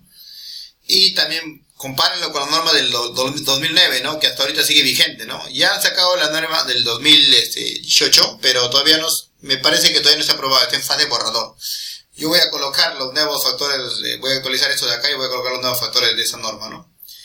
Pero creo que me parece que son, no estoy seguro si serán los mismos, o sea, igual voy a revisarlo y voy a ver qué pasa con los factores de seguridad. Pero yo sé que del 89 al 2009 los factores de seguridad han bajado, fíjense, 1.67, 1.76, 1.73, 1.72, 1.78, 1.67. Hemos bajado los factores de seguridad. Que también, bueno, que diría, ¿no? Sería bastante o algo así, ¿no? En el caso de la norma de la E090, la E090 es de metálicas y la E060 es de concreto armado, ¿no? En la E090 sus factores se han prácticamente mantenido, ¿no? 1.56, 1.42, 1.48, 1.48, 1.52, 1.52, se han mantenido los factores prácticamente. Pero si comparas con el concreto, los factores de seguridad en el acero son menores. ¿Por qué los factores de seguridad en el acero son menores? Por una simple razón. La razón es que el acero es más conocido, el acero es uniforme, el acero tiene muchas ventajas sobre el concreto, ¿no? El acero es, bueno, esto no es una razón para eso, pero quisiera decirlo porque el acero tiene la ventaja de ser 100% reciclable. O sea, tú agarras la chatarra del auto que se te quedó, lo llevas, lo vuelven a fundir y vuelven a hacer acero, ¿no?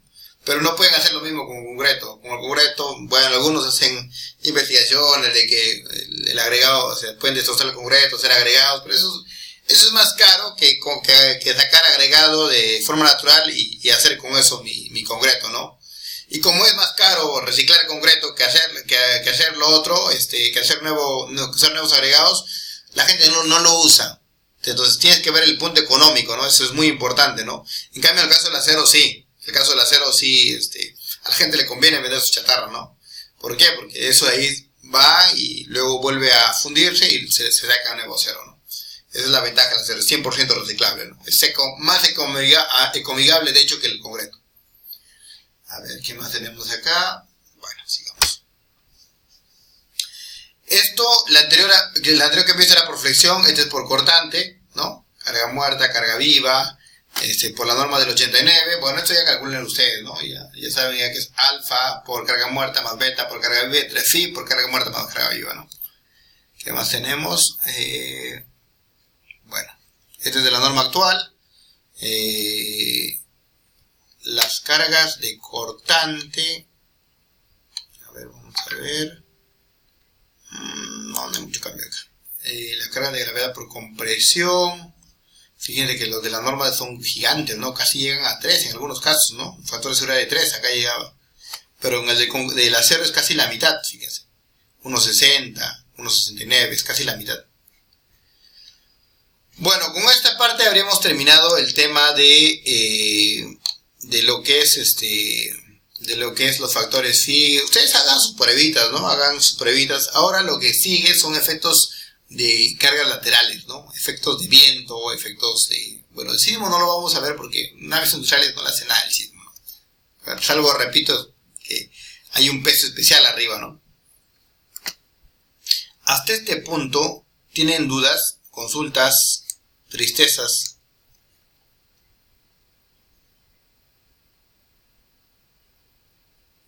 Bueno, en este punto voy a pedirles unos 10 minutos para hacer un receso, ¿ya? Nos encontramos a las 10:40, ¿ya? Vamos a tener un receso de 10 minutos. 9 minutos, ¿ya? Para 9 minutos. 9 minutos. Nos encontramos a las 9:40.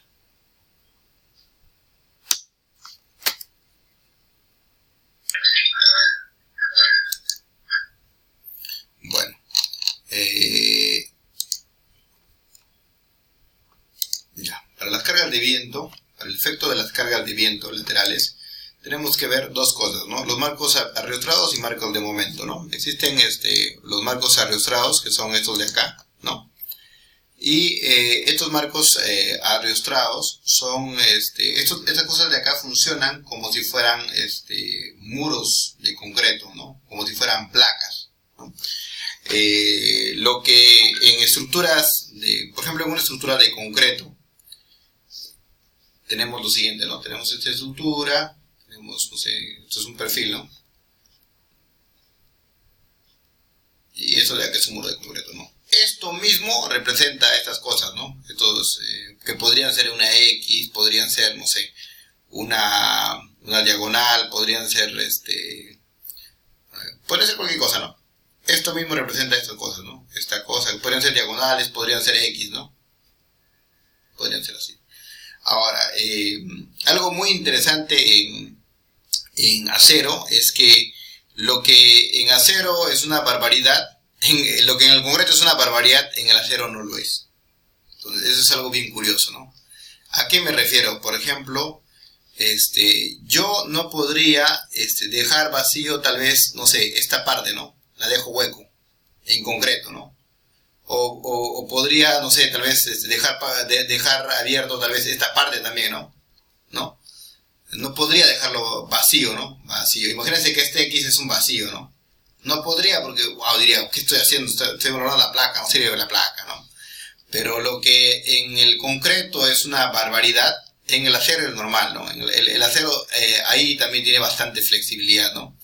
Yo podría fácilmente, no sé, agarrar, colocar una X acá, colocar una X acá y colocar una X acá, ¿no? Y colocar una X acá y una X acá, ¿no? He hecho una especie de michi, pero esto sí lo aguanta el acero, ¿no? Esto es normal en el acero, ¿no? Tiene ese tipo de ventaja, ¿no? Ahora, una cosa interesante también acá, en el acero siempre es importante tener conexiones articuladas, ¿no? Conexiones articuladas, ¿a qué me refiero con estas conexiones articuladas? Esta es una conexión articulada, ¿no? Que llegue una cosa y no transmita momento. Para imaginar que no transmite momento, ¿no? Lo que se hace es la estructura llega hasta cierto punto, ¿no? Y la viga con la cual se va a agarrar, ¿no? Solo se agarra por acá, ¿no? Por un par de pernitos, ¿no? Por un par de... Esto es una cosa exagerada, pero más o menos así funciona, ¿no? Entonces, como no aguanta momento, cualquier cosa que lo empuje lo puede tirar, ¿no? Justamente ahí empieza a trabajar las diagonales, ¿no? O las B invertidas, como este caso, ¿no? Bueno, esto de acá es lo más eficiente que hay, porque si tú haces apoyos empotrados, ¿qué va a suceder? Te va a salir una ferretería de aceros, ¿no? La verdad es que hacer esas conexiones es bastante. Y si tú utilizas un SAP, un STAPS, y haces un comparativo entre las deformaciones y los esfuerzos que se producen, y van a ver que son muy parecidas las deformaciones, ¿no? Van a ver que son muy parecidas las deformaciones. Entonces, en mi caso, yo prefiero utilizar siempre las conexiones articuladas. Prefiero esto de acá a tener conexiones empotradas, ¿no? Vamos a ver lo siguiente, la conexión empotrada, ¿no? Esta de acá es una empotrada, ¿no? A diferencia de una articulada, no se agarra el ala superior ni el ala inferior, ¿no? Si esto es una tipo I, donde el ala superior es esta de acá, ala, y la otra ala es esta de acá, ¿no? No se agarran estas alas, ¿no? No se agarran estas alas. En una empotrada sí. ¿Por qué? Porque lo que se quiere es sacar todo el momento posible, ¿no? Todo el momento resistente. Entonces, esto va a hacer que esto de acá aguante a momento, ¿no? Entonces, como aguanta a momento, ya no necesita estas X. Ya no necesita estas X, ¿no? Pero normalmente sí las necesita, pues, ¿no? Normalmente sí las necesita. En este caso no las necesita, ¿no? Tiene luces diáfanas, libres, ¿no? Pero es tanta la ferretería que te sale, porque tú haces acá el diseño por capacidad, y la ferretería que te sale acá es gigante, ¿no? La verdad es que es muy incómodo, ¿no? Y muchas veces se hace mal justamente por tanto acero que le colocas, ¿no? Bueno, para cargas laterales esas dos cosas funcionan bien, ¿no? Acá justamente vamos a ver unas cargas de viento, ¿no? Hay unas cargas de viento que van en esa dirección hasta cierto punto y luego cambian de altura, ¿no? Esto es lo normal de las cargas de viento, ¿no? Las cargas de viento también, bueno, esto de acá es de Estados Unidos, ¿no? En Estados Unidos utilizan para la carga de viento un coeficiente 0.256 por un KdZ, un KdZt, un KdD y una velocidad al cuadrado, ¿no? Lo interesante de Estados Unidos es que esta velocidad la pueden sacar rápidamente ¿cómo se llama? ¿Dónde está esto de acá? De acá, del ATC Hazard, ¿no? Del ATC Hazard pueden sacar la velocidad del viento, es más, te da la velocidad te da el sismo, es súper interesante, ¿no?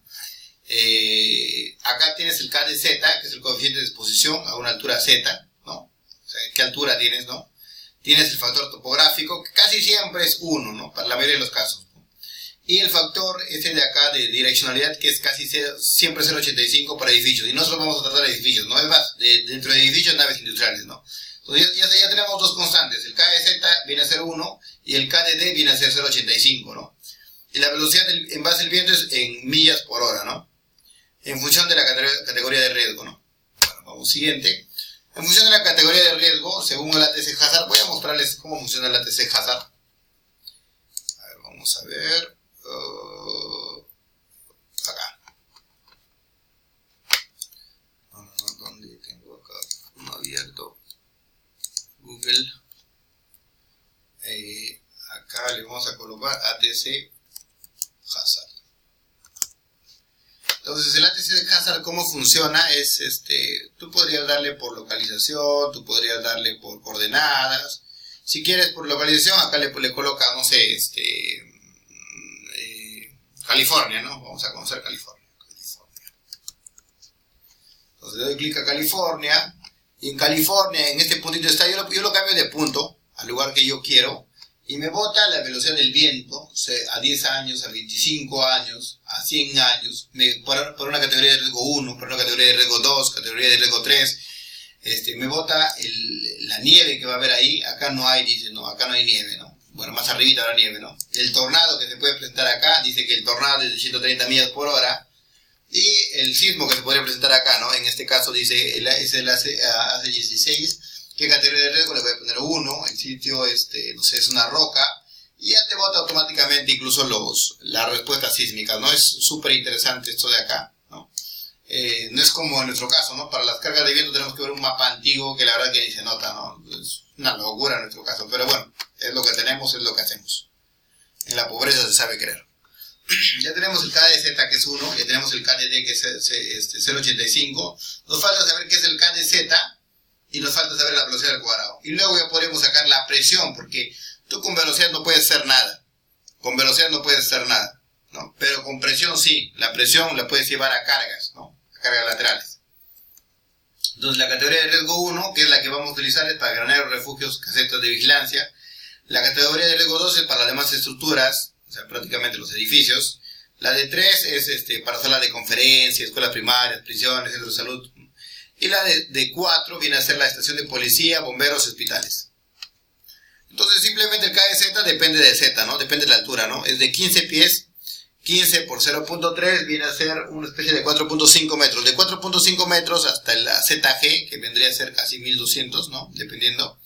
Si es la altura, utiliza esta fórmula. Si es menor que esto de acá, si es menor que 15 pies, si es menor que 4 metros, aplausos, ¿no? 15 pies, utilizan esta de acá. Y ya tienen el KZ, ¿no? Simple.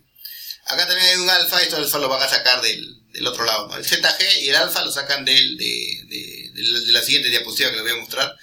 Y el Z de acá es la altura de su piso, ¿no? De su galpón. Por ejemplo, la categoría B es la de 1200 pies, ¿no? Y un alfa de 7, ¿no? Que sería para las ciudades, ¿no? Prácticamente en Lima lo utilizaríamos con esto de acá. La categoría C es zonas así como que, ¿cómo les explico? Pampitas, ¿no? Pampitas, zonas libres, ¿no? Zonas de chacra. 900 pies y 9.5, ¿no? Y la categoría D, las que están cerca del mar, 700 pies y 11.5, ¿no? Entonces acá tenemos un edificio de 4 pisos, 1, 2, 3, 4. KZ ya tenemos que es 1, como les dije. El otro K viene a ser 0.85. Lo único que nos faltaría sería la categoría de riesgo 2 para saber la velocidad del viento, ¿no? Entonces me voy rápidamente a mis tablitas. Busco esta de acá, busco el lugar. Acá nos dicen que es Huntington, ¿no? Huntington. Buscamos las coordenadas de Huntington para 10 años y tenemos que para 10 años tiene 74, pero nos dice para la categoría de riesgo 2, ¿no? Para la categoría de riesgo 2 es 106. Entonces la velocidad del viento en Huntington es de 106 millas por hora. Luego de ahí tenemos el ZG, acá hay un error, el ZG es 1200. El ZG es 1200, fíjense, 1200 pies, ¿no? Y según la norma peruana, esta es la norma peruana. Y luego de ahí, simplemente ya tenemos KZT, KTD, que les dije que se mantienen constantes, y por piso podemos sacar las cargas, ¿no? Por ejemplo, acá tenemos, ya tenemos la velocidad del viento, ¿no? Que es 106, simplemente reemplazamos acá y tenemos la carga que va a tener, ¿no? Que es 18.73 pies, point square feet, o sea, significa libra por pie, ¿no? Libra por pie cuadrado, ¿no? Entonces esta es la carga que va a tener acá arriba, ¿no? Luego puedo sacar para el tercer piso y voy a tener otra carga acá. Luego voy a sacar para el segundo piso y voy a tener otra carga acá.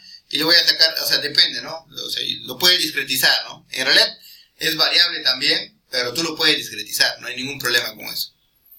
Bueno, es así como se calcula en la norma norteamericana. La norma peruana es un copy page de eso, muy parecido.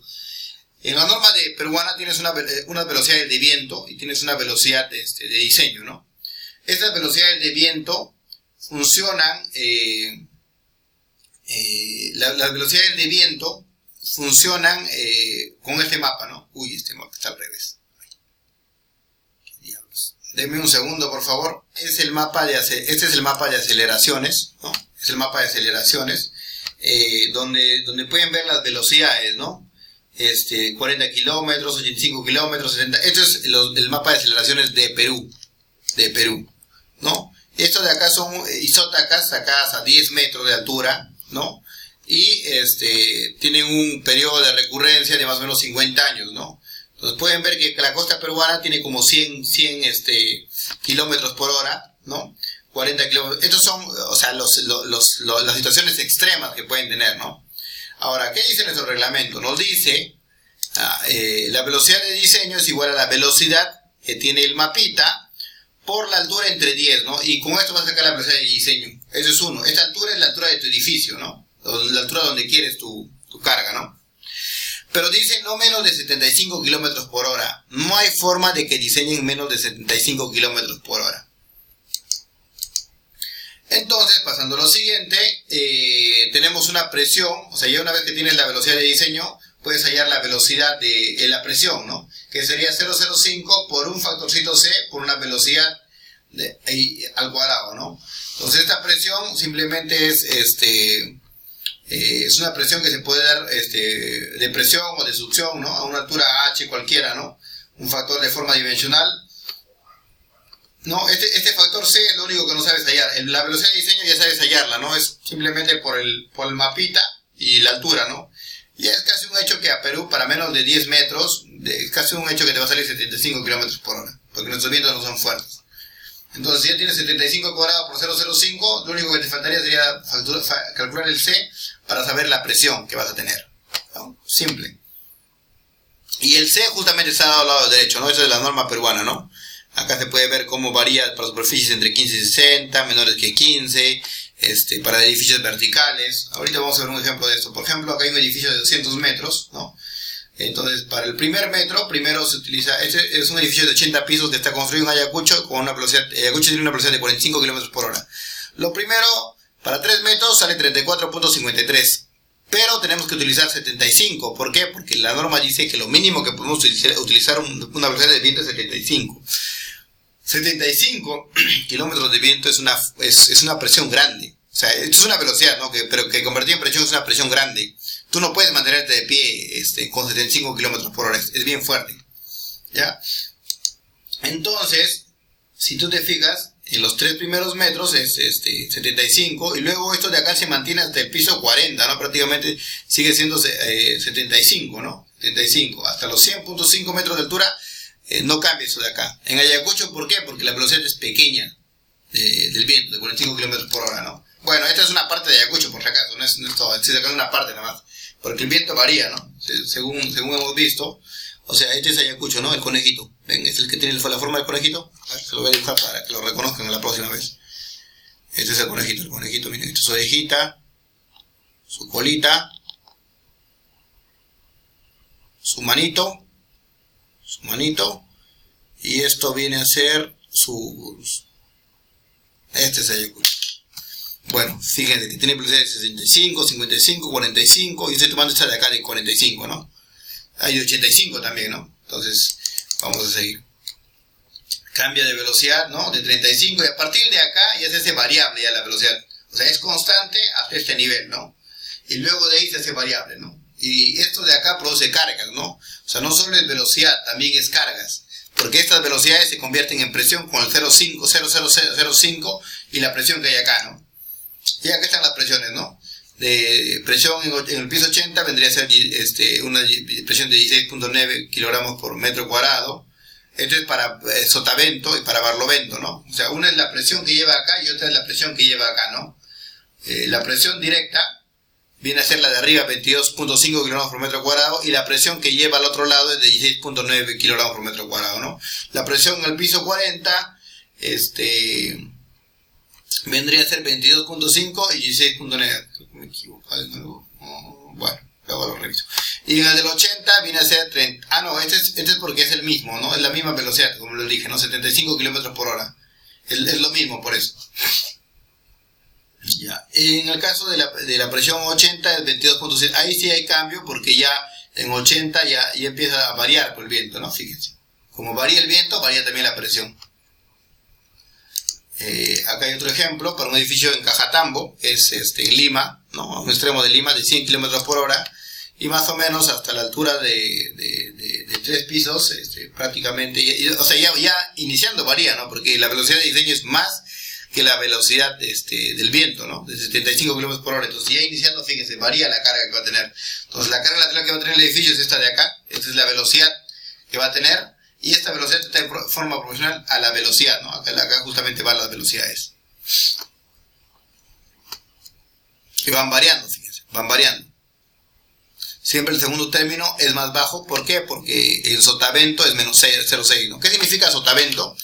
Mejor se lo voy a explicar ya. Si esto de acá es el edificio, y por acá sopla el viento, ¿no? Este es barlovento, y esto es sotavento. Por donde viene el viento es barlovento, ¿no? Acá produce más presión, como una carga distribuida, ¿no? En toda la pared, y acá produce otra presión, ¿no? Menor. Esta presión menor, que es una especie de succión, viene a ser esta presión, ¿no? Y la otra presión que viene a ser algo así como que algo que aplasta, o algo que empuja, viene a ser esta de acá, 23. Siempre es más alto, ¿no? Por esta razón, porque el C es 0.8 y el otro C de acá es menos 0.6. Bueno, acá hemos terminado esta parte y les voy a mostrar una cosita más que me ha parecido interesante, ¿ya? Hace un par de semanas, el sábado de la semana pasada se cayó un cartel publicitario en Callao, me parece que es en Fawcett. Este cartel publicitario ocurrió en el cruce de las avenidas 28 de Julio y Fawcett en el distrito de Carmen de la Legua, Callao. La empresa encargada fue GMT Outdoors, ¿no? ¿Qué pasó? Dicen que las causas por las cuales se cayó fue la falta de mantenimiento de la estructura, los fuertes vientos y la baja calidad de materiales empernados, ¿no? Bueno, esta parte sí no estoy seguro. Esto de acá es información de los diarios, ¿no? De los diarios. Pero de esta parte no voy a hablar mucho. De esta parte tampoco, porque no estoy seguro. De lo único que sí estoy seguro es de esta parte. Dice fuertes vientos. No puede caerse por 35 y 40 kilómetros por hora un cartel. No hay forma. Si la velocidad mínima de diseño es 75 kilómetros por hora. Entonces, esto es como se ha caído, ¿no? El panel tiene una altura de 30 metros. Todo esto es aprox nada más, aprox. Este es el panel que se cayó. Esta es la forma en cómo ha fallado. Pareciera que falló la conexión, ¿no? Entonces, así ha fallado, ¿no? Ha caído y ha aplastado prácticamente una especie de caseta, y este es el tren, ¿no? Este es el tren. Y ha obstaculizado las vías férreas, ¿no? Ahora, esto de acá, GMT tiene en varios lugares, ¿no? Habría que ver si esto está bien o mal, ¿no? Porque en realidad es pésimo que una estructura de viento se caiga para una velocidad de 45 kilómetros cuando la norma te dice que tiene que aguantar 75 kilómetros por hora, ¿no? Entonces, si tú ves esto de acá, 45 kilómetros por hora, en Lima tú tienes, no sé, a ver, tienes 100 acá, tienes 85 acá, tienes 70 acá, ¿no? Tienes una de 45, que es esta, pero no puedes diseñar con la de 45. Tienes esta que es de 45, pero no puedes diseñar con la 45. ¿Por qué? Porque la norma dice que la velocidad de viento tiene que ser de 75 a más, ¿no? Entonces tú sacas una velocidad de viento acá, ¿no? Tienes la velocidad de diseño, tienes que la velocidad del mapa es de 45, como estamos viendo acá, y tienes que la velocidad de diseño es de 57, pero no puede ser menor a 75. Y como este es de 75, ahí es la presión, ¿no? Entonces, muy probablemente haya sido de 45, ni de 45, porque fíjense que ha fallado con 35 kilómetros por hora, ¿no? Eso la verdad que está muy raro. Bueno, esas son las presiones. Lo que tuvo que tener es 42.19, ¿no? Para esta de acá debió diseñarse. Pero por lo que posiblemente se diseñó, pudo ser por esta de acá, ¿no? Por la de 14.9, ¿no? Que esto está mal, bueno, es un error total. Bueno, con esto de acá habría yo terminado la clase. ¿Alguna duda hasta el momento?